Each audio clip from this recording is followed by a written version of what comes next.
పాలకూర పచ్చిగా తిన్నా స్టోన్స్ రావడానికి అవకాశాలు ఉన్నాయి.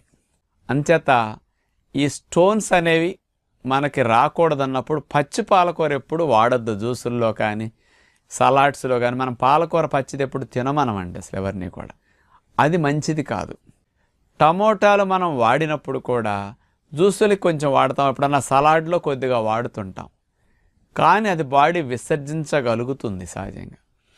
ఈ ఆక్సలేట్స్ అనే వాటిని సైంటిఫిక్గా ప్రూవ్ అయిన విషయం ఏంటంటే 2005 సంవత్సరంలో యోమింగ్ అనే యూనివర్సిటీ వారు పరిశోధన చేసి వేడి చేసినప్పుడు ఈ ఆక్సలేట్స్ అనేవి 85 to 90% శుభ్రంగా తగ్గిపోతున్నాయి.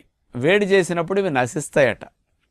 ఇప్పుడు పాలకూరను మనం వండి తిన్నాం, అందులో ఉన్న ఆక్సలేట్స్